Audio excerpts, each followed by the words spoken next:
She has never said no to a dare in her life. She doesn't know whose bath this is. The water is warm. The wine was warmer. Someone is going to open that door. She should leave. She knows she should leave. The handle turns. He fills the doorframe like a weather event. Every servant in this palace calls him the king who does not forgive. So why is she smiling at him? And why, in the name of every moon goddess ever worshipped in this cold kingdom, does the most feared alpha alive look like he doesn't know what to do with his hands? The dare started with Mira's second cup of festival wine and ended, as most of Win's worst decisions did, with her saying yes when she meant perhaps, and then doing the thing anyway. The Midwinter Servants' Festival was the one night in 365 when the palace's lower corridors filled with warmth. Real warmth.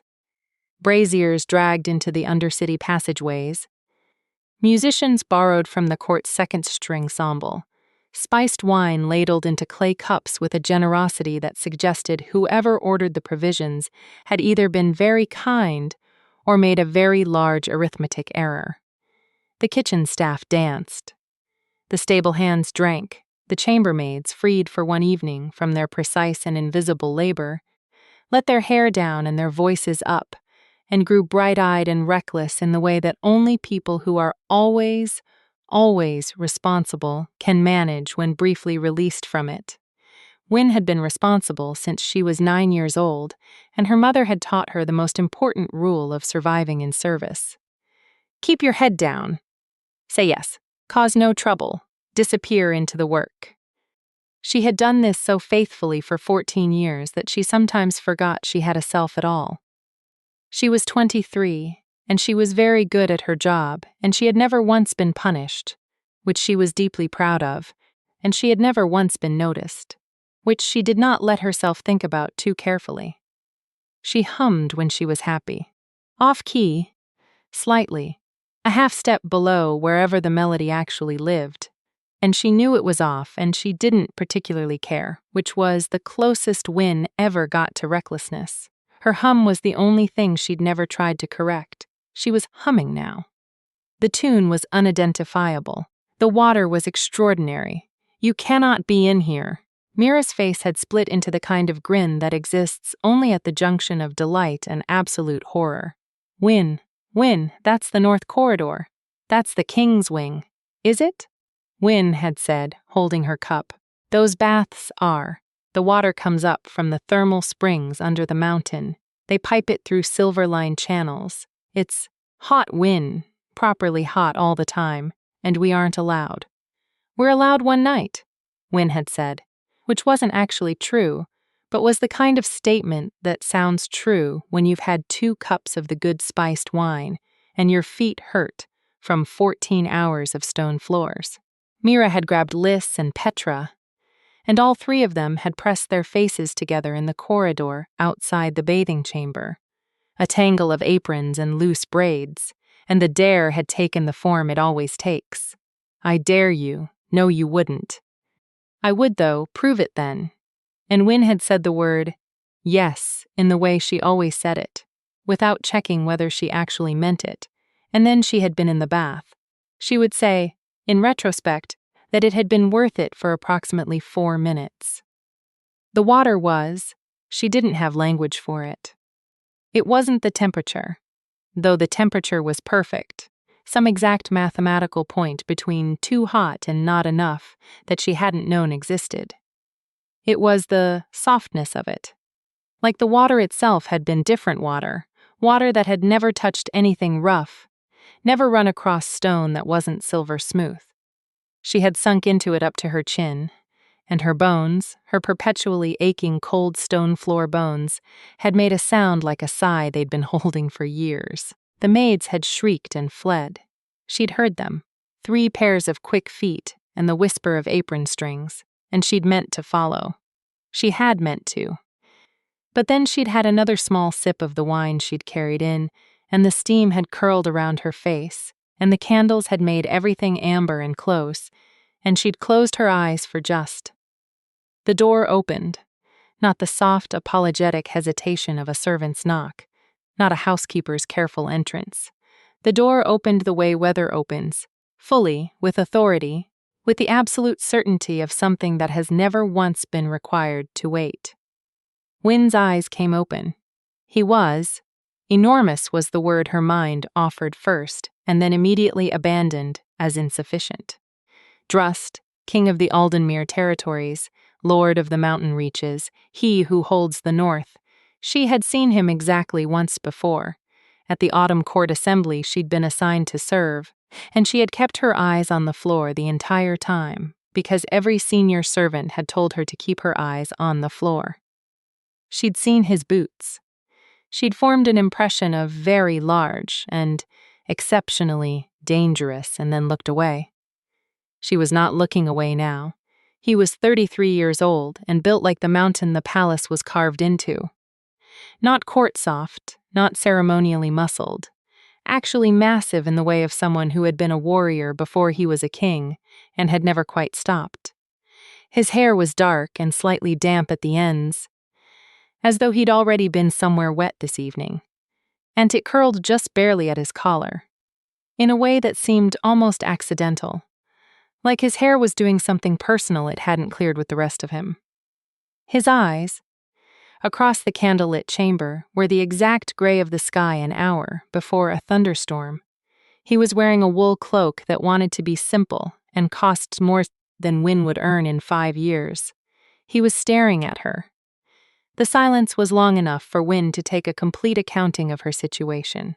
She was in a bath that was not hers, in a room that was not hers, in the king's private chambers on the evening of a servants' festival, tipsy enough that she'd let herself be dared into this, sober enough now, rapidly, sharply sober, to understand that no version of what happened next was good. The king had gone very still in the doorway. She could see it happen, the thing that shifters apparently did. She'd been told, by the older servants, the ones who'd worked here through 3 successive alphas, that the wolves always smelled everything first, that their minds processed scent faster than sight, that you could watch it happen if you knew to look. A slight flare of the nostrils, the smallest possible pause, and then whatever they'd been doing before was gone, replaced entirely by the thing they were now processing. He was processing her. She felt it in a way she didn't have words for. Not fear, or not only fear. Something beneath the fear and beneath the wine courage and beneath her hammering heart. Something low and warm that she firmly decided not to examine right now. The water moved around her.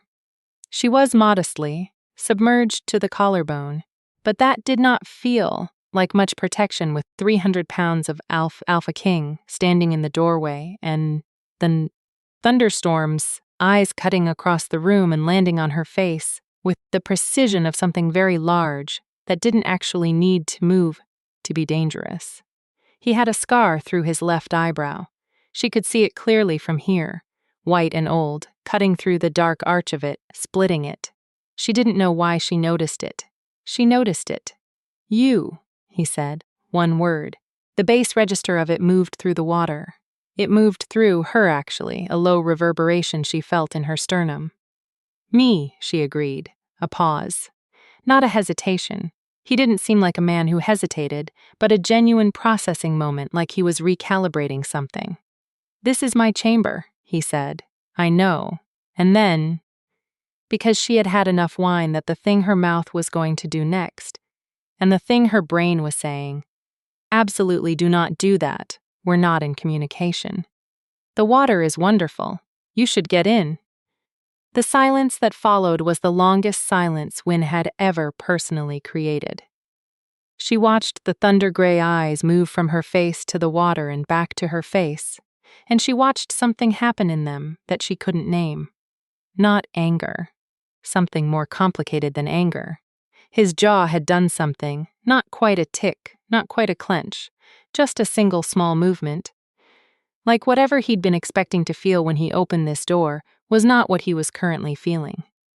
He was not calling for the guard. She had expected him to call for the guard. "You're a servant," he said, and it wasn't a question. "Junior chambermaid, North Residential Wing, she confirmed. Though I suppose currently I'm trespassing, so perhaps the title is in flux. The thing that happened at the corner of his mouth. She would think about it later. She would think about it, actually, for a very long time. It was not a smile. It was the shape of something that might, under different circumstances and with more practice, become one. Like a man who had forgotten what his own face did and was surprised to find it doing something.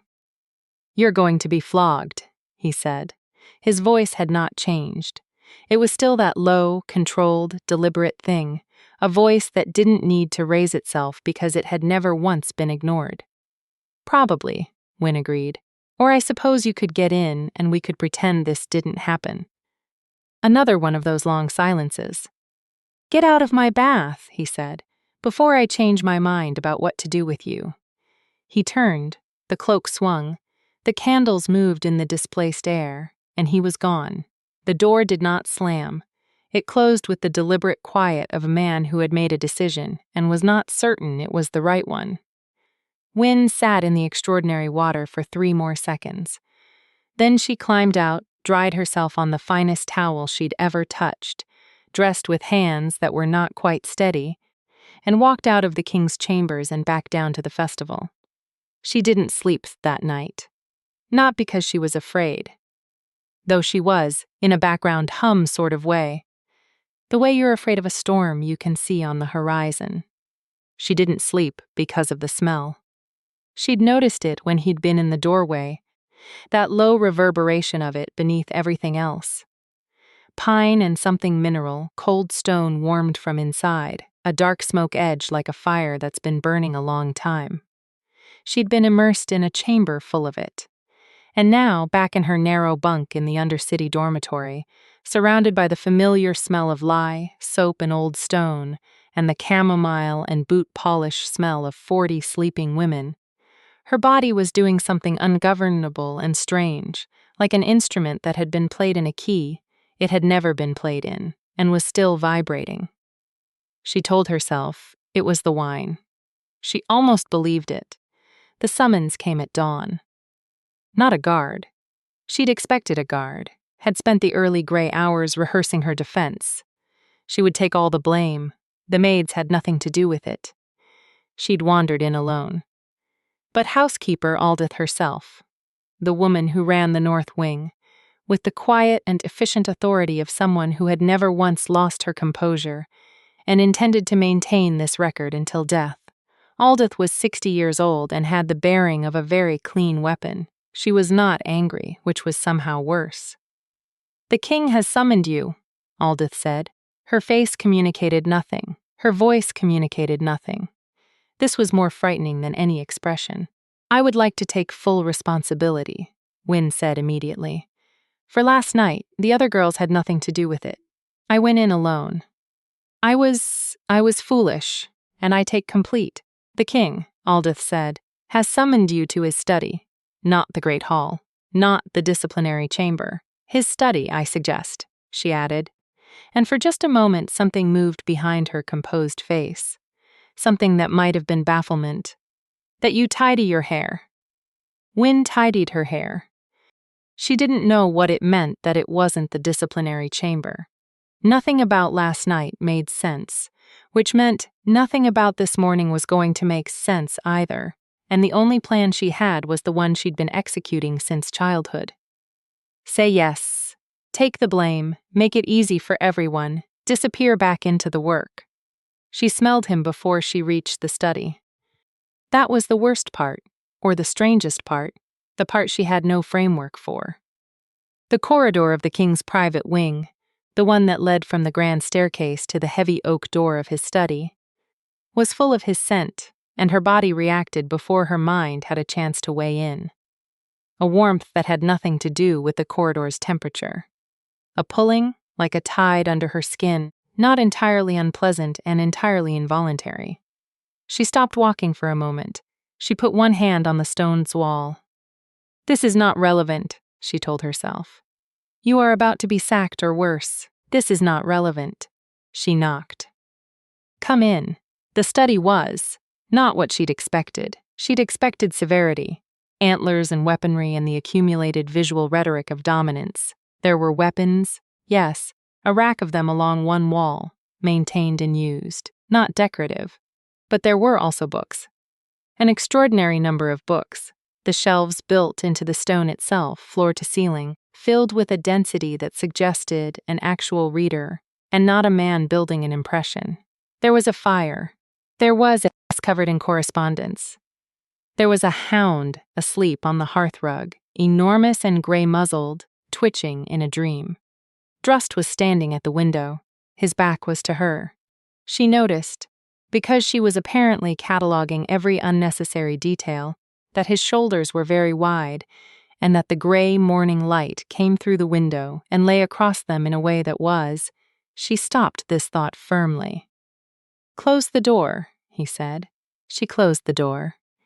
He turned. In daylight, without the candlelight drama of the previous night, he was. She'd thought perhaps the wine had made him larger, more severe, more absolute. It hadn't. He was exactly as she'd left him. The scar through the eyebrow, the gray eyes, the controlled stillness of a man who had learned, somewhere, that the less he moved the safer everyone felt, which she suspected was not actually what he wanted, but was simply what had become habitual. "Sit," he desa. She sat, in the chair across from his desk, because she'd been told to, and because her knees were doing something unreliable. He didn't sit. He stood at the window with his arms behind his back, looking at her like she was a problem he had encountered and hadn't yet classified. "You said you were a junior chambermaid." "Yes, Your Majesty." "North Residential Wing." "Yes." "You've served here how long?" 4 years, Your Majesty. Before that, the kitchens. "I started when I was 15. 8 years in this palace." He said it like he was noting it, filing it. "And you ended up in my bath." "I did," she agreed. She kept her hand still in her lap. She was very good at keeping her hand still. "I'd like to take full responsibility." "The other girls?" "Which other girls?" She hesitated. "No other girls. I went in alone." A pause. His eyes held hers and she felt the assessment in them. Not cruel but thorough, the way you look at something when you're trying to understand how it works. "You're lying," he said. Quiet. Not an accusation, just a statement of observed fact. Her chin came up slightly. "I'm taking responsibility. Those are different things." She said nothing. He was correct, but she wasn't going to confirm it. "Why?" he said. "Your Majesty, why take the blame for them?" She looked at him. The question seemed to have no edge to it, no trap, no rhetoric. He genuinely wanted to know. "Because they're good girls," she said, "and they were only being silly because it's the one night we're allowed to be silly, and I should have known better." "You're the older one?" "No. They're all older than me. She stopped. It seemed right. He was quiet for a moment. He turned back to the window, and she watched his profile. The jaw, the long straight line of his nose, the way the scar through his brow cast a small shadow in the morning light. "You're not afraid of me," he said. It wasn't quite a question. It was more like a note of surprise said aloud to himself, by accident. "I'm afraid," she corrected. "I'm just." She stopped again, and then said the true thing, the one that surprised her by being true. "You haven't done anything frightening yet." He turned to look at her again. She felt the look land. She didn't look away. She wasn't sure why she wasn't looking away. Every instinct she'd been trained with said, "Look down, make yourself small, disappear into the woodwork." But her eyes stayed on his face, on that complicated gray gaze, and something held them there that she wasn't entirely in charge of. "Dismissed," he said. "You'll receive your regular duties from Aldith. You are not to be punished. If anyone inquires, tell them you were summoned to account for last night and found satisfactory." Wynne blinked. Found satisfactory. She stood. Her hands were steady. She walked to the door, and she opened it. And she paused. She didn't mean to pause, but she paused, and looked back at him. He was already at his desk, head bent over the correspondence. "Thank you," she said. He didn't look up. She left. She spent the rest of that morning in the north corridor rooms she'd been assigned, changing linens with the kind of meticulous attention to detail that only happens when your hands need something to do while your mind is very loudly occupied. The maids found her at midday, all three of them, Mira and Liz and Petra, bright-eyed with anxious guilt. She told them she'd been found satisfactory and she didn't want to talk about it. Mira hugged her so tightly Wynne felt her ribs. Petra made her eat a sweet roll. Liz, who was 28 and had been in service longer than any of them, looked at Wynne with something careful in her eyes and didn't say what she was thinking, which was the most frightening thing any of them did. Wynne ate the sweet roll. She did not examine what had happened. She did not examine the way the king's study had smelled. Like him, like the pine and cold stone scent she'd had in her lungs all night. Filling the room so completely, she'd had to concentrate very hard on keeping her breathing even. She did not examine the pulling sensation she'd felt, like a thread drawn taut between her chest and the window where he stood. She did not examine the fact that he'd said, "satisfactory," with his eyes on her face in a way that was not the way anyone had ever said any word to Wynne before. Like it was not an administrative determination, but something he meant personally. She was a junior chambermaid in the North Wing. He was the king. She changed another set of linens and started humming, off-key, and told herself firmly that that was the end of it. It was not the end of it. 3 days passed. Nothing happened, which was the thing that kept happening. She did her work. She served the morning rounds. She polished the silver in the corridor off the great hall. She remade the beds in the empty guest rooms. She carried wood for the undercity fires. Normal. Regular. The king did not summon her again. The guards did not come for her. Aldith regarded her with the same composed unreadability she always wore, which meant nothing had changed, or everything had, or both. On the 4th day, she was sent to the north corridor again, which included, at its furthest end, the king's private chambers. She had not been sent to the king's corridor in the 2 months since she'd been assigned to the north wing. She'd asked, once in her first week, and been told by one of the senior maids that the king preferred his chambers cleaned by a single assigned senior maid, old Berta, who had been doing it for 11 years, and who apparently neither spoke to him nor expected him to speak to her, and who was recovering this week from a winter ailment. Wynne would fill in. She stood outside the chamber door for a moment that she would not admit to, and then knocked, and when there was no answer, let herself in. He wasn't there. Of course he wasn't. Kings had places to be, councils to hold, territories to manage. The chamber was empty and full of him anyway. That scent settled into every surface, the pine and smoke of it doing the thing to her lungs that she'd been not thinking about for 4 days. She worked quickly. Bed linens. She did not look at the bed more than she needed to. Hearth, she added wood, banked the fire, fresh candles. The curtains, heavy wool dyed the dark red of Aldenmere, straightened. She tried to be methodical, and was mostly succeeding until she got to the window, the one he'd stood at when she'd been in the study, and she stopped. From here she could see the practice yard. He was in it. He was training, or not exactly training, more as though training was a word that implied effort, and this was something he did the way other people breathed.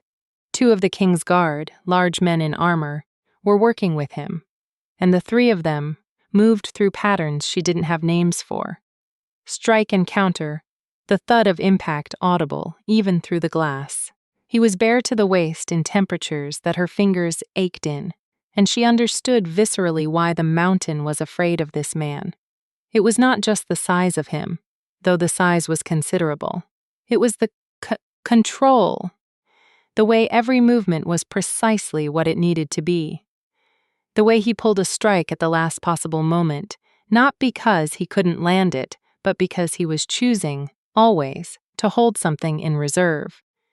One of the guards glanced at the king's window. She stepped back fast. She finished the chamber in 12 minutes at a pace that left her slightly breathless, and went back to the Undercity feeling flushed in a way she blamed, vaguely, on the hearth. On the 5th day, Aldith told her she was reassigned. "To," she said, "the North Corridor, permanently." A pause, the barest hesitation in a woman who never hesitated, including the king's chambers. "Berta is retiring due to her health. You've been requested." Wynn's hands, occupied with folding a tablecloth, went still. "Requested," she said, "by name." The request came from the king directly. Aldith's eyes held hers for a moment. "You will maintain precisely the standard Berta maintained. You will be quiet, efficient, and you will not speak to him unless spoken to. Do you understand?" "Yes," Wynn said. "Yes," as she always said. Only this time, underneath the yes, something small and unprecedented. The very beginning of a question about whether she actually meant it. He was not there most mornings when she came to clean. She learned the shape of his absence.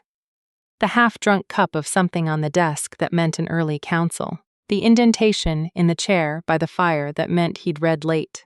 The window sometimes cracked an inch, even in winter, because she came to understand. He ran warm the way a furnace runs warm, a kind of heat generated from inside. She cleaned around him, and she cleaned around his absence, and she stopped allowing herself to think of him as him, particularly. He was the job, a set of surfaces and tasks. She was good at tasks, this was fine. Then he was there. He was there on the morning of the 7th day, seated at his desk, and she had her hand on the door handle before she could stop herself pushing it open.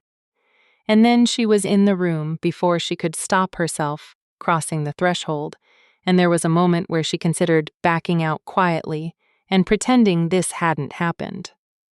"Chambermaid," he said, without looking up. "Your Majesty." She kept moving. She went to the hearth, began the morning work. Her hands were steady. She was very good at steady hands. The fire crackled. His pen moved against paper. Outside, wind was doing something to the mountain that made the palace stones ring. "You hum," he said. She went very still. "Yes," she said. A pause.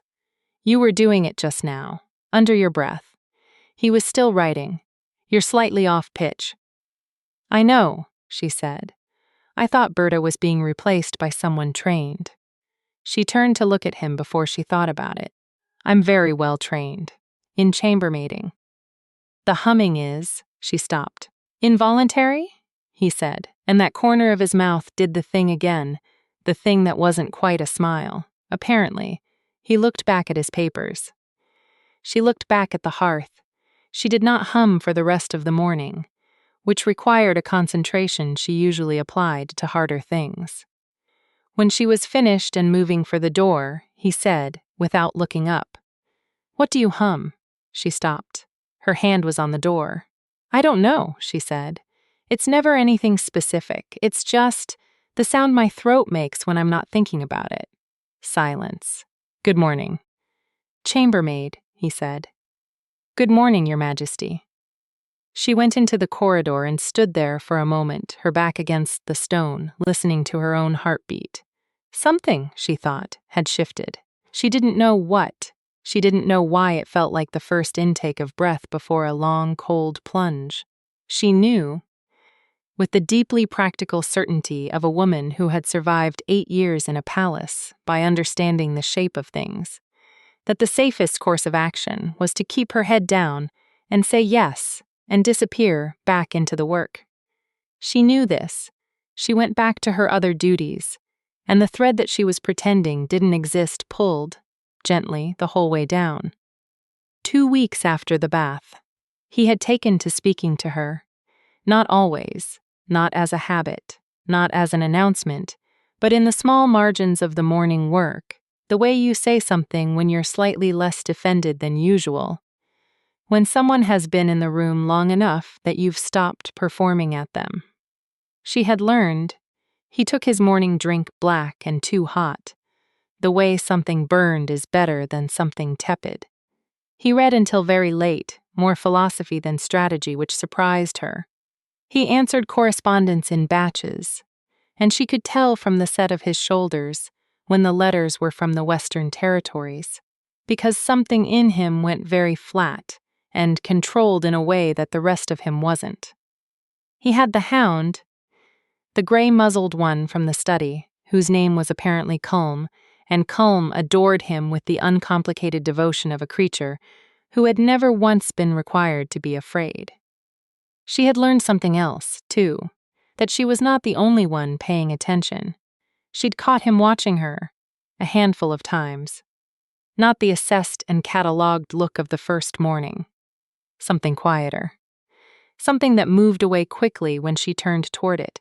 She'd decided not to name what it was, because naming it would make it real, and real things had consequences. And she was very, very good at not having consequences. "What would you do?" he said one morning, not looking at her, his pen moving. "If you weren't here?" She stopped. She had her arms full of the previous day's used linens. "I'm sorry if you weren't a chambermaid, if you hadn't come to the palace at 15. What would you have done?" It was such a specific question. Such a precise one. She turned it over in her mind, looking for the correct answer, the one that would please him, and then she caught herself doing it, the automatic search for the pleasing answer, for whatever he wanted to hear, and stopped. "I don't know," she said honestly. "I've never thought about it." He looked up. "Never? I've been here since I was 15. Before that, I was in the city. Before that," she stopped. "I learned early that wanting things you haven't got is a fast way to be miserable. So I stopped."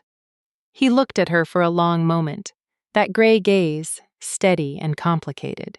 "You stopped wanting things," he said slowly, like he was testing the weight of each word. I stopped having a list of my own. She made a small gesture. "I do what's needed. I say yes. It's simple, is it?" It had always seemed simple. Standing here with his eyes on her face, it suddenly did not seem simple. "What do you want?" he said. "Right now. Not what you should want. What you actually want." Wynne looked at him. The question felt like something she'd never been asked before, and also like something her whole body had been waiting to hear, and the combination of those two things made her chest do something she didn't have a word for. "I want to put down these linens," she said. "My arms are tired." He stared at her. Then, and this was the thing she would return to later, the thing she'd carry with her, the way you carry something that changes the shape of what you understand about the world. He laughed. A real laugh startled out of him, short and low, like he'd been caught off guard by his own response. His whole face moved with it. The scar through his brow, the gray eyes, all of it, lit briefly by something genuine and unguarded and entirely unlike the man the palace had taught her to be afraid of. It was gone almost as quickly as it came. The controlled king reassembled himself. But the shape of it remained, hanging in the air between them. "Put down the linens," he said. She put down the linens.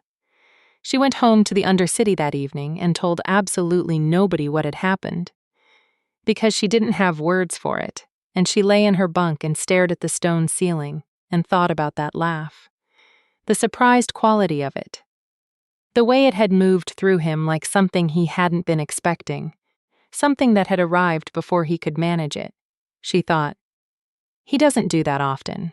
She thought, maybe he never does. And then she thought, very quietly, in the part of herself she kept the most carefully locked, I want to hear it again. This was new. This was a want that was hers. She turned it over carefully, like something found and fragile, and was not entirely sure what to do with it. The court noticed at the end of the 3rd week. She felt it before she understood it. A shift in the quality of the attention as she moved through the upper corridors. It had always been comfortable, that inattention, the particular invisibility of the serving class in a royal palace. People looked through her the way they looked through furniture. Aware of it peripherally, grateful it was there, never quite seeing it as a thing with a self inside it. The attention now was different. Sit along, calculated. Dangerous in the way that court attention is always dangerous. Not with fists, but with words said into the right ears, with the quiet, efficient machinery of social destruction. She didn't understand why until Liz told her. "They're saying," Liz said, carefully, on a morning break, both of them with their hands around cups in the corner of the undercity kitchen, "that the king has taken notice of you." Wynne looked into her cup. "He's given you the best corridor assignment a junior maid has had in 20 years, Liz continued. "He personally requested you by name. And you've been in his chambers every morning for 3 weeks. And Berta before you was there 11 years before she spoke a word to him, and you've been speaking to him, and people notice these things." "There's nothing to notice," Wizen said. "I clean the chambers. Sometimes he asks me questions." "What kind of questions?" A pause. "What I would do if I weren't a chambermaid, whether I hum on purpose." She stopped. "Small things." Liz was very quiet. "He hasn't," Wynne said. "He's not. Nothing has happened, Liz. Nothing is going to happen. He's the king." "I know," Liz said. "I'm a maid. I know. It's impossible." "Wynne." Liz put her hand over Wynne's. "I know. I'm not saying anything is happening. I'm saying that the court doesn't need anything to be happening to make it very unpleasant for you. Do you understand?" Wynne understood. She walked back up to her duties that morning, with the knowledge sitting heavy in her stomach, a new weight layered over everything. The court had rules, invisible and absolute, about who belonged where, and she had been in the wrong place, figuratively, even before she'd been in the wrong bath. She was wrong on multiple counts. She was the wrong kind of person in the wrong kind of attention, and the right thing to do. The safe thing, the thing that protected everyone, the thing her whole life had been pointing toward, was to become invisible again. Stop speaking, stop being spoken to. Find a way to disappear back into the woodwork. She could do that. She was very good at that, except he asked her what she wanted, most mornings now. Small things. Whether she preferred the fire hotter or cooler when she worked, whether the rooms were aired enough for her, which of his 2 desk chairs was more uncomfortable, because he'd been meaning to replace one of them. Small questions asked without ceremony, in between the correspondence and the council preparations. Practical. Ordinary. The kind of thing no one had ever asked her before, not even to be kind. He asked them the way you ask them when you actually want to know. And she was beginning to have answers. This was the thing. This was the slow, alarming thing. She was beginning to know what she wanted. In small increments, one answered question at a time, she was discovering that she had preferences, opinions, the nascent shape of actual desires. She liked the fire hotter. She preferred the window cracked regardless of temperature. The left chair was more uncomfortable, but she found she preferred it because it was lower, and she could tuck her feet up when she had a moment, and she'd actually said that, last Tuesday. "I prefer the lower one. I can tuck my feet up," and he'd looked at her with something flickering in his gray eyes and said, "Keep it, then," in the voice that was quiet and precise and always meant. She could not become invisible again without losing this. She did not know when this had become something she didn't want to lose. She went to the chambers. She knocked. She entered. He was there, standing at the window, and Culm the hound was there, and Culm, the great gray-muzzled beast, heaved himself off the hearthrug and crossed the room and pressed his enormous head against her thigh with a groan of pure contentment that she felt in her hip bones. She put her hand on his head without thinking. "He doesn't do that," Drust said. "Sorry? He doesn't approach people. He tolerates my guard at distance. He sleeps in here because he's old and the stone is cold and I haven't the heart to make him sleep in the kennel, but he—" Drust stopped. He was looking at her hand on Culm's head. "He doesn't approach people." "He seemed friendly," Wynne said. "He's not." A pause. "He's very discerning." She looked down at Culm, who had now redirected his enormous gray head to press it more thoroughly against her palm, eyes closed, deeply satisfied. She scratched behind his ear and he made the sound of a creature who has decided this is now the best thing in the world. When she looked up, Drust was watching her. "What's wrong?" she said, because something was. She could see it in the line of his shoulders, the flatness she'd come to recognize, the way he went controlled and careful when something cost him something. He looked at her for a moment, and she braced for him not to answer, for the king to reassemble himself and say, "Nothing, dismissed, good morning." "Nothing that concerns you," he said. And then, like he'd surprised himself, "The council is pressing me. There are obligations." He stopped. She waited. "A mate," he said flatly. "An arranged bond. It's been suggested 3 times this winter. Tonight they will suggest it again." Wynn's hands went still on Culm's ears. "And?" she said carefully.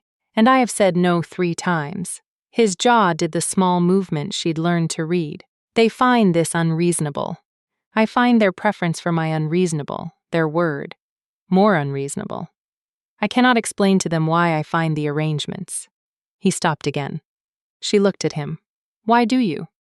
"They want the bond," he said slowly, "and not the person. They want what it means. They want heirs and alliance and the ceremony of it. They send women who look at me." His voice had dropped, gone flat. "The way everyone looks at me." A pause. "I don't understand," she said. "How does everyone look at you?" He turned to look at her fully. There was something in his expression she hadn't seen before. Not the controlled king, not the complicated gray gaze. Something unguarded, briefly, the way the laugh had been unguarded, the self underneath the authority. "Like, they're waiting to find out how dangerous I am," he said. "Like the question is still open. Like everything they say is calculated around the answer." Wynn looked at him. "Everyone," she said. A pause, almost. The word sat there between them. She looked back at Culm. "Tell them you're not ready," she said. "You're the king. You're allowed to not be ready." They would not accept not ready from a king. "Then tell them the arrangements haven't been satisfactory." She glanced up. "You were very clear with me that satisfactory is an available determination." That corner of his mouth again. Not quite, not yet, but almost. "Good morning, chambermaid," he said. "Good morning, Your Majesty." She left him at the window, still watching, and went out into the corridor, and the thread that was not a thread pulled tight across her chest, and she pressed one hand flat against the stone wall, and stood there for a moment in the cold air. Almost, she thought. Almost. She didn't let herself finish the sentence. The council moved faster than she'd expected. She learned about it sideways, the way servants always learn about things, from overheard conversations in corridors, from the way Aldith's face went expressionless in a different way than usual, from the quality of the silence at the senior maid's table in the kitchen. Something had happened in the evening council. Something had been decided, or attempted, or proposed with enough force that it had changed the temperature of the whole palace. She learned the specifics from Liss, 4 days later, who heard it from her friend in the council anteroom, who had been arranging water caraffes and heard the kind of conversation that people hold when they're certain the servants aren't present, which was a mistake people consistently made. "They found out your name," Liss said, keeping her voice low. "Someone traced the record, the personal request, the corridor reassignment. They've brought it to the High Counselor, Lord Thrain." "What does that mean?" Wynn asked, but she knew. She'd known it was coming. "They want you transferred, out of the North Wing, out of the palace, some of them. There's one voice saying the reassignment should be rescinded before the situation becomes." Liss stopped, picked her words. "Before it complicates the mate bond negotiations." Wynn put her cup down. She did this carefully, precisely, so that her hands would have something deliberate to do. "They're not wrong," she said. "Wynn, they're not wrong. He needs a mate. He needs an alliance. He needs things that are..." She stopped. "Things that are sensible. I'm a chambermaid. This whole situation was created by a dare and too much wine. And the sensible thing, the thing that's easier for everyone, is for me to request a transfer." Liss was quiet. "I can ask Aldith," Wynn said. I can request reassignment. The south wing has openings. Or the kitchens. I spent 3 years in the kitchens. I know the work. It would be. She stopped. Her chest was doing something. Her chest was doing the thing it did. She had noticed when her mouth was saying what was expected and her body was saying something entirely different. Is that what you want? Liz said. Wynne opened her mouth, closed it. It doesn't matter, she said, and the words came out flat and strange in her own mouth, like a sound that didn't quite match the shape of the thing it was supposed to mean. Liz looked at her with the careful eyes of a woman who has watched someone she loves be careful and accommodating and self-erasing for a very long time. It does, Liz said. It does matter. Your wanting things matters, Wynne. I know you don't believe that. I know you've spent your whole life telling yourself it doesn't. But it does. Wynne said nothing. What do you want? Liz asked. And there it was, the question. The one he'd started asking, small and ordinary, 3 weeks ago, and the one that had begun, terrifyingly, to have answers. She picked up her cup. She took a sip she didn't taste. She said, I want to think about it. This was also new. It was different from yes. It was a pause, a space, an opening she was making for herself before she agreed to the thing that was easier for everyone. It was, she thought, the seed of something she didn't have a name for yet. She went to the king's chambers the next morning. She had thought, walking up through the north corridor, about what she was going to say. She had rehearsed it. She was going to say, I have been informed that my assignment is creating difficulty, and I would like to discuss a transfer. It is not a hardship for me. I understand the practical necessity. She had it very clear. She had said it 3 times, quietly to herself, in the cold corridor, and each time it had come out sounding reasonable and right. She knocked. She entered. He was at the desk. Culm was at the hearth. The fire was high, and the room smelled of pine, and that low, cold stone warmth that she admitted to herself, been carrying with her every day she left this room. Like her lungs had decided to keep a record. He looked up. The gray eyes landed on her face and something in them sharpened, the way they did when he was paying attention that was more than ordinary. She opened her mouth. Said, I heard about the council meeting. Not what she'd planned. She kept going anyway, because she'd been in this room long enough to know that with him, precision worked better than management. I know they're pressing you about an arranged bond, and I know the current assignment is being cited as a complication. I'd like to offer you an easy solution. I'll request a transfer. It won't look unusual. There are openings in the south wing. No one needs to be inconvenienced. He put down his pen. And you, he said, would you be inconvenienced? It doesn't. She caught herself. Stopped. It doesn't matter. You always say that, he said. It doesn't matter. What you want doesn't matter. Whether you're cold, whether the work is hard, whether you were blamed for something that wasn't entirely your fault. He paused. It matters. Wynne. Her name. He'd never used her name before. She'd been chambermaid for 3 weeks, and suddenly she was Wynne, and she felt it in her chest like a struck bell. I'm a servant, she said, and her voice came out steadier than she felt. That's how it works. That's how you've made it work, he said. For 23 years by disappearing into what other people needed. He was very still behind the desk. I'm not going to make you do that. I've watched you do it since you sat across that desk and told me you'd gone into my bath alone when you very plainly hadn't. And he stopped. She waited. I am not going to be the reason you disappear, he said. The fire crackled. Culm twitched in his sleep. Then what? She said carefully. Are you going to be? A very long silence. He stood up. He came around the desk, which he had never done in all the mornings she'd been in this room, and he stopped a few feet away from her, which was close enough that the scent of him, pine and cold stone and the warm, dark smoke of the fire, arrived fully, not filtered through the distance of the room. Her body reacted before her mind did, that pull, that involuntary warmth, and she stood her ground and looked at him and breathed. He was looking at her the way he'd looked at her in the bath, in the doorway, like he was trying to classify something and finding he didn't have the right category. "I have had women sent to me," he said quietly, "who were beautiful and accomplished and strategically correct in every particular. I have refused them all. I've refused them for 10 years. My counsel thinks I am being obstructive, and probably I am, but the reason I am being obstructive is that not one of them." He stopped. Jaw movement. Controlled.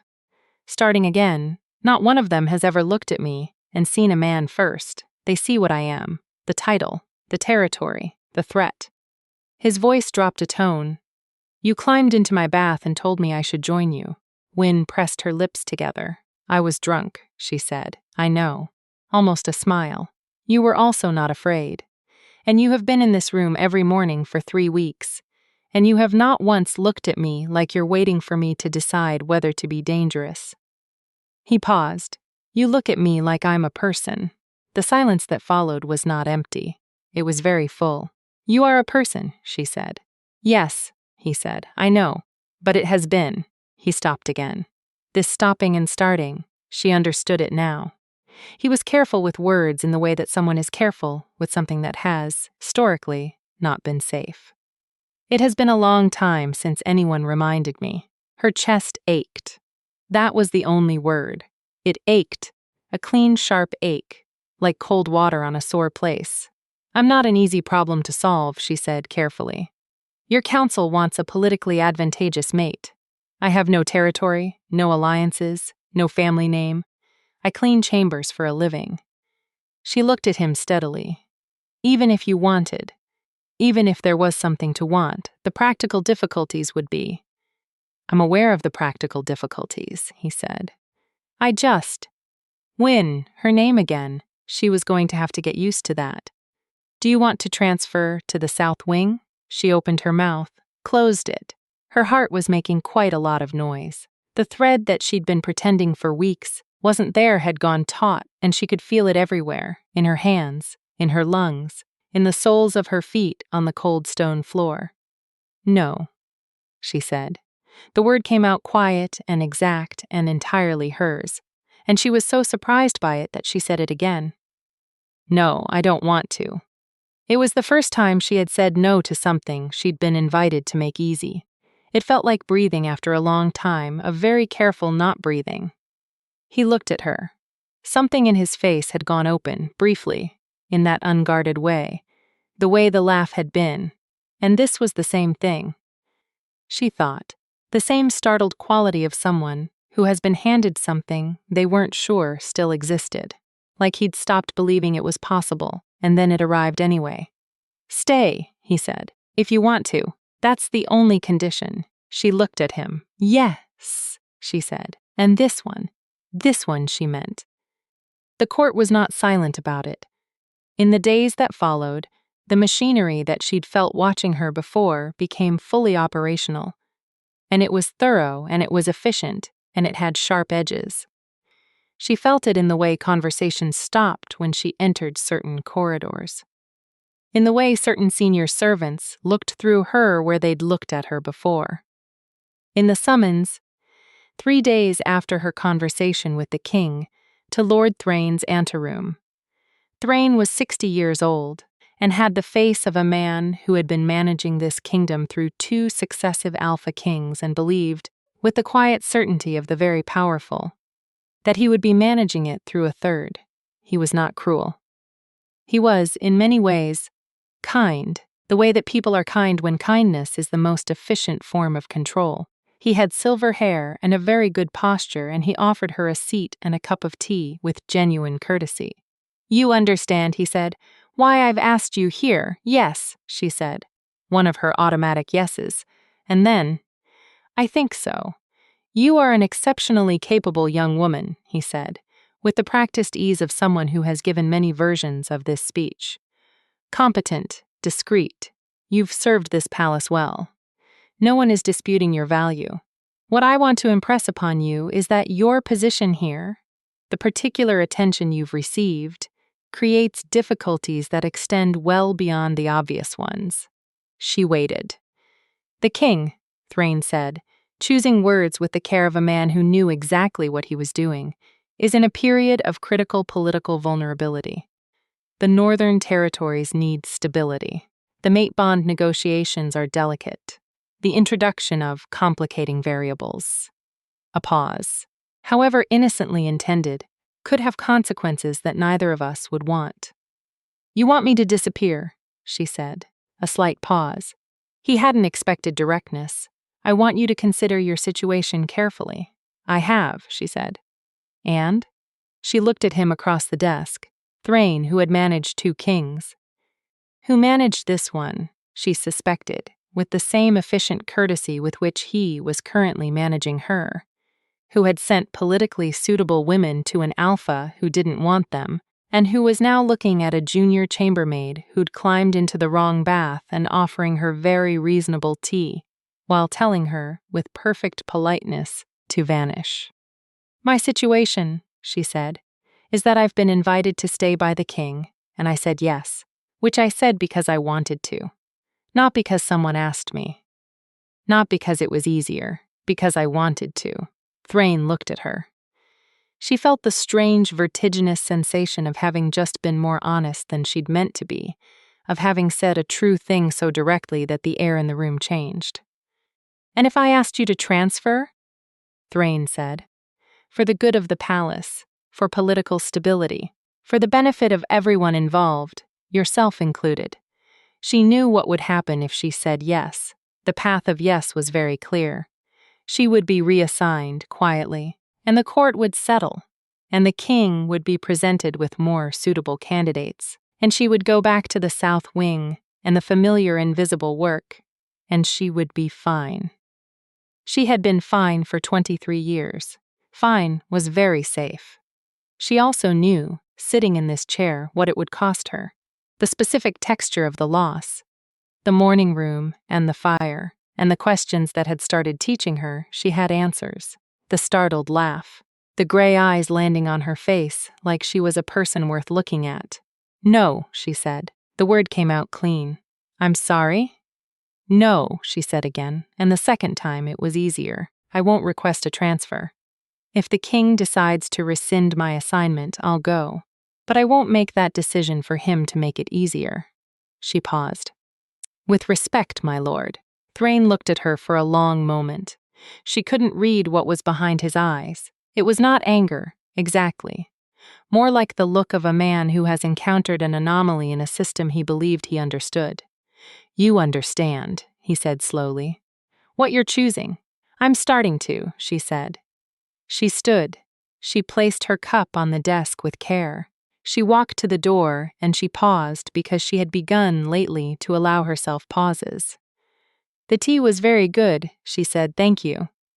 She went back to work. She told no one about the meeting. But someone told Drust. She knew because the morning after, when she came to the chambers, he was at the desk, and something in the set of him was different. The controlled flatness that she'd learned to read as cost, as the expression of a man who had been required to manage his anger for so long that it came out as a kind of quiet. "You went to Thrain," he said. "He summoned me," she corrected. "He told you to transfer. He suggested it. And you said no." He was looking at his desk when he said it. "You don't say no to things." She stopped in the middle of the room with the linens in her arms. "I'm practicing," she said. He looked up. She said carefully, "He told me to disappear for the good of the palace and the political situation. And he wasn't wrong, probably, about the political situation. And I could see that the path he was offering was easier, and I was going to say yes because I always say yes, and that's what I do." She stopped. "And then I said no instead." He was very still. "Was that?" he said slowly. "What you wanted?" She held his gaze.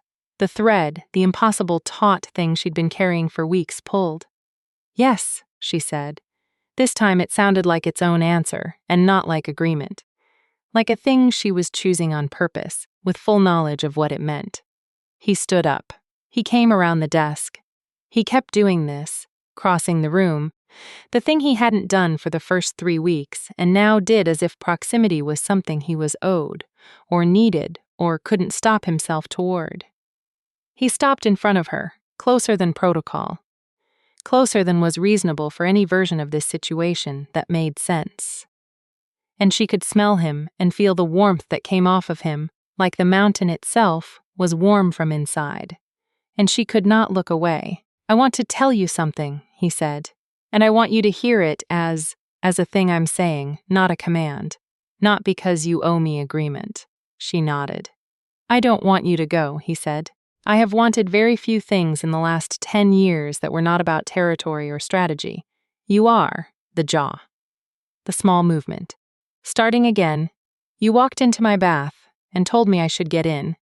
And then you sat in my study and told me I hadn't done anything frightening yet. And you've been in this room every morning, and you've answered every small question I've asked you, and you've started having opinions and preferences, and you hum off key when you're not thinking about it. And..." He stopped. The room was very quiet. "I am not asking you to stay because it would please me," he said. "I'm telling you I want you to stay because you deserve to know that. What you do with it is yours." She looked at him. Every version of herself she'd spent 23 years building was telling her to smooth this over. To say, "Of course, Your Majesty, I'm honored. I'll do whatever is most convenient." To fold herself into the shape of what someone else wanted. To make it easy, to disappear. Her chest was full. That thread was pulled completely taut. And her body, her traitorous involuntary body, was doing what it had been doing since the first night. Pulling toward him like gravity had decided to get specific and personal.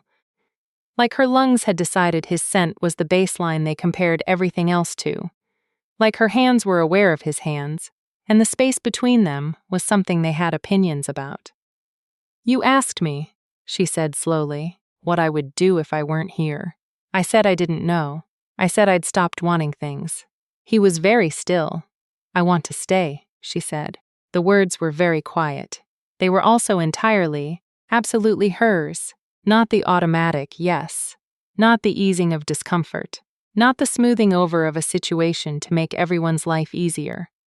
They were the specific truth of what Wynne, at 23 years old, 4 weeks after climbing into the wrong bath in the north wing, actually, genuinely, without any reference to whether it was convenient or correct or politically advisable, wanted. "I want to stay," she said again. And this time she heard the difference in her own voice, the quality of something said, from the actual center of oneself and not from the careful, accommodating surface. He exhaled. It was a very controlled exhale, the kind a man releases when he has been very carefully holding something, and has decided, all at once, to set it down. He reached out and put his hand over hers, where it was holding the linens, and his hand was warm, the warmth of the mountain from inside, and his thumb moved once across her knuckles, in something that was not a dramatic gesture, just a quiet, certain one, the kind that doesn't need to announce itself because it already knows what it is. "Then stay," he said. The bond came in pieces after that. Not the court-arranged, treaty-negotiated, ceremony-first version that Thrain wanted. Nothing about this was that. It was mornings in the chamber, and the questions continuing and her answers getting braver. It was Culm, who remained fully committed to the thesis that Wynne's presence in any room was the best thing that had ever happened in any room, pressing his enormous head against her at every opportunity, until she laughed, and Drust watched with his arms folded, and the almost smile, at the corner of his mouth, becoming more. It was the day she told him what she'd actually hated about the Undercity dormitory. The noise, specifically. The way 40 women sleeping in one room made a sound like a single breathing thing, and she loved them, but she'd always needed quiet and never had any. And he'd looked at her for a long moment and then said, "There are rooms at the end of the north wing that haven't been occupied in years. I can't." She'd started. "What do you want?" he'd said. Just that. She'd moved 3 days later. It was the wolf. She'd known, intellectually, that he was a shifter, an alpha, that the wolf was always there beneath the skin of the man. She'd seen evidence of it at the edges, the warmth, the senses, the way the scent of him was never quite a human scent, always that pine and stone thing. But she hadn't seen the wolf. She saw it by accident one afternoon, going through the garden to reach the herb stores. The palace garden was not heavily used in winter. The decorative parts were dormant. The kitchen herbs kept under glass. And she was moving quickly through the snowpaths with a basket, and her attention on the list of things she needed when she came around the hedge and stopped. He was there, not the king, the wolf, massive, dark-coated, easily the size of a small horse, lying in the weak winter sunlight with his legs stretched out and his head up, ears pricked, watching her. She could see it in the eyes, still him. Still dressed, still that gray thunderstorm gaze, but everything else was the beast. The size of him was even more absolute without the moderating context of human shape and clothes and desk. The snow around him had melted in a circle where he'd been lying. She should have been afraid. Her body conducted its own poll and voted unanimously against fear. She walked across the garden, set her basket down, and sat in the snow next to a wolf the size of a small horse. He looked at her. "Hello," she said. He made a sound, low, rumbling, something between a growl and something else, something she did not have a word for. The sound moved through the cold air and did the same thing to her sternum that his voice always did. She reached out. She put her hand on the side of his massive head. He went very still. The kind of still she recognized, the held stillness of a creature who has been handed something unexpected and is waiting to find out what to do with it. "Is this all right?" she said. He turned his head very slowly and pressed it more firmly against her palm. She laughed. A real one, surprised out of her, warm in the cold air. And she sat in the snow and she scratched the ears of the most feared Alpha King in the Northern Territories while he made the sound of a creature who had decided. This was the best thing that had ever happened to him. He was larger, in wolf form, than any creature she'd ever touched. His fur was thick and winter-dense, and she buried her fingers in it and felt the warmth of him all the way up her arm, through her coat, into her cold stone bones. He pressed against her, steadily, with his eyes closed, the expression on that enormous face. And she knew it was strange to read expressions on a wolf, but she had gotten very good at reading this particular face, of a creature that was finally, completely uncomplicated. When he shifted back, it happened quickly. When it happened, the kind of movement her eyes couldn't quite track. He was himself again, sitting in the snow with his elbows on his knees, and his hair fallen forward and his boots getting wet, and she was still sitting next to him in the dead kitchen garden with her hand still outreached slightly toward where his head had been. He looked at her. "No one," he said slowly, "has ever done that." "What?" "Sat in the snow?" "That," he gestured, a small motion toward the space between them. "Just sat, without being afraid. Without," he stopped. "The wolf has been a diplomatic liability since I was 16. No one sits with the wolf." She looked at him. His hair was catching the weak winter light, and his jaw had done none of its controlled movement, and his gray eyes were the closest she'd ever seen them to simply open. Uncalculating, a man sitting in the snow. He seemed like he needed someone to sit with him, she said. Drust was quiet for a moment. "Yes," he said. He did. She picked up her basket. They walked back to the palace, side by side, not quite touching, the snow making their footsteps quiet. Neither of them said anything else, which was fine, which was more than fine, which was the particular kind of comfortable silence that only exists between people who have decided they don't need to fill all the space. The council moved again. Thrain brought it formally this time. A vote. Not on Wynn specifically, nothing as direct as that, but on the mate bond timeline. A formal resolution, presented to the full council, that the Alpha King's bond negotiations would be concluded by the spring equinox. A date. A deadline, the kind of mechanism that made things that had been left to personal discretion suddenly into institutional fact. It was a good move. Thrain was good at good moves. There was no direct attack on Wynne, nothing that would let Druss defend her specifically, just the clean political pressure of a timeline, binding, on record, that would make the current state of things simply impractical to continue. She heard about it from the housekeeper, Aldith, who told her in the flat, composed tone of a woman delivering information she has no opinion about. There will be a change to the king's household arrangements in the coming weeks. I am informing you so that you may consider your options. Wynne had stood in the north corridor and listened to this. Thank you, Aldith, she'd said. She'd thought about it all day. She'd thought about it while she worked, methodically, her hands finding the familiar rhythm of the tasks, while her mind turned the problem the way you turn a stone to see what's underneath. The council wasn't wrong, by their own logic. The king needed a bond. The Northern Territories needed stability. She was, objectively, the wrong person for every version of this situation that made sense on paper. She'd thought, I could make this easy. I could request the transfer myself. Before the spring equinox, and the pressure would ease, and the council would settle, and he would have the space to find a proper mate, and I would be in the South Wing, and I would be fine. She'd thought, but I would not be fine. This was new. This was the new thing. She could see very clearly that she would not be fine, and she was not going to pretend otherwise. She was not going to smooth it over. She was not going to make herself small and convenient, and then be surprised to discover she'd erased herself in the process. The issue was not what she wanted. The issue was that what she wanted was not, by itself, enough. It required him, and the choice had to be his, and she was not going to be the thing that happened to him. She was not going to be the bath he came home to find.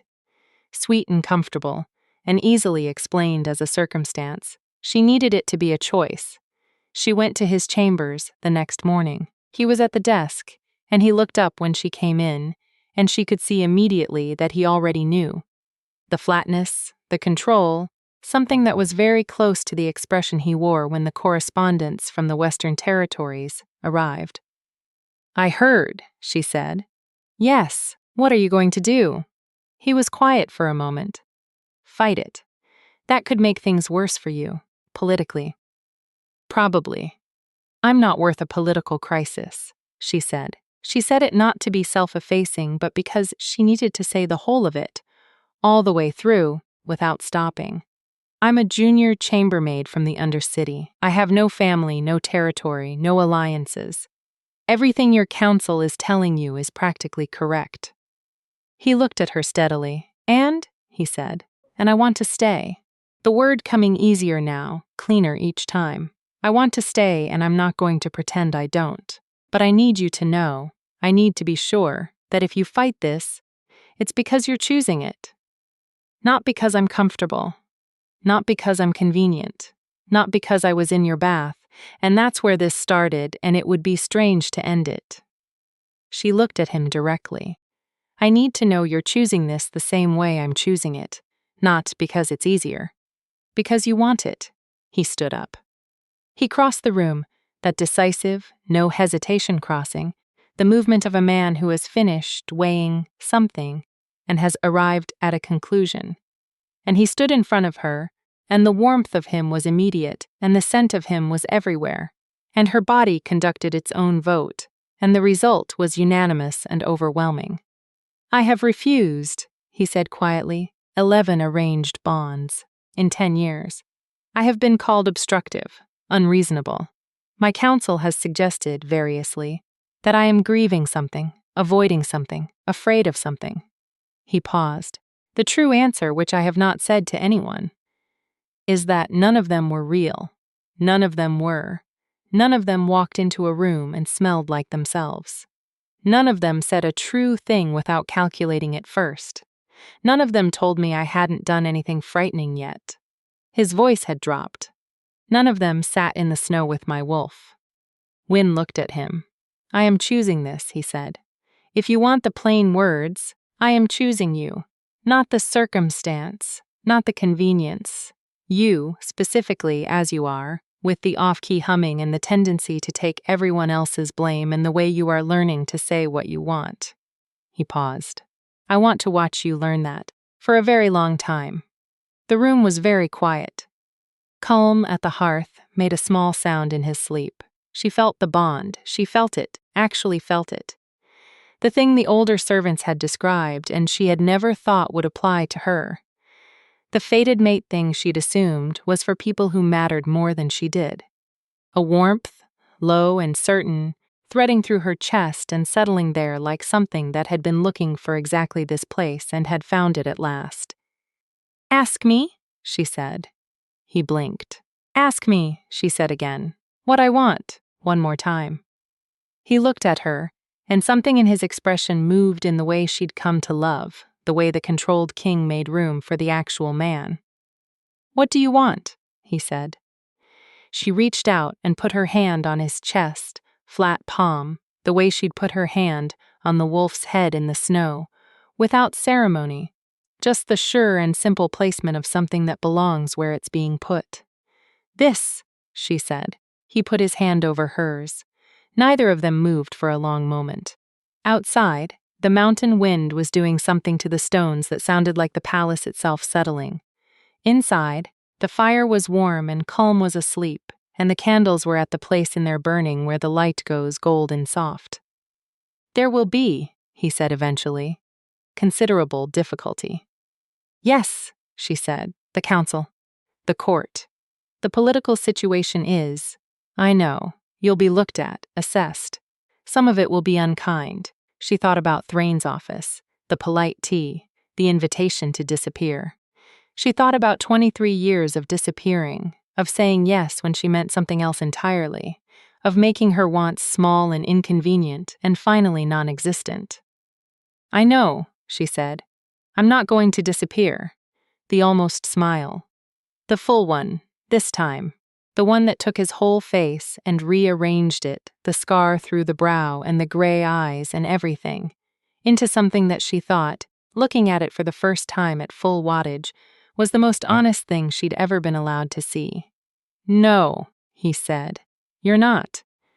The council meeting where Thrain presented the spring equinox resolution was notable for several things. As the senior servants who were present would later recount to their friends and subordinates in the manner of people who have witnessed something they know will be a story for a long time. The king arrived late, which was unusual. He arrived with the junior chambermaid from the north wing on his left, which was unprecedented. He sat, and Thrain opened the proceedings with the particular composed neutrality of a man who has already decided how this will go. He presented the resolution that the Alpha King's mate bond negotiations would be concluded by the spring equinox, with suitable candidates selected from the attached list. There was a pause.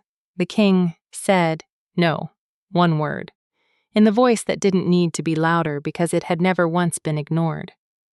Thrain set down his papers. Your Majesty, the political necessity. I have found my mate, the king said. The bond is real.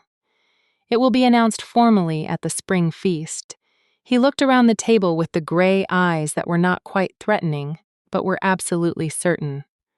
The negotiation is concluded. The silence that followed was very full. Wynne, seated beside him, did not look down. She kept her eyes level, her hands still, her breathing even. She would admit later to Lys, deeply frightened, in the way that you're frightened when you have just done something irreversible and real. She was also, and this was the new thing, the thing she was still getting used to, certain, steady in a way that did not require her to be comfortable or safe. Steady in the way of someone who has chosen something and means it. I'll note for the record, Thrain said eventually, in the voice of a man who knows when a battle is over and intends to survive into the next one, that the resolution has been withdrawn. The king nodded. The meeting continued. Under the table his hand found hers. Not a dramatic gesture, not announced. Just the quiet, deliberate, specific warmth of it, thumb moving once across her knuckles. She let herself hold it. Spring came.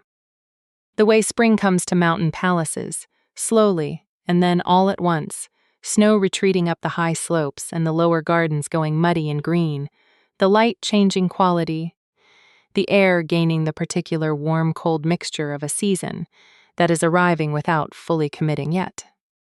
The servants' corridors filled with the sound of water running somewhere under the stones, snowmelt finding its way through channels carved centuries ago, the mountain exhaling.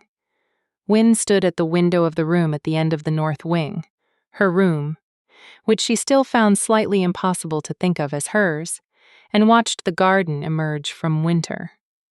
The herb beds were recovering. The hedges were doing something tentative with new growth.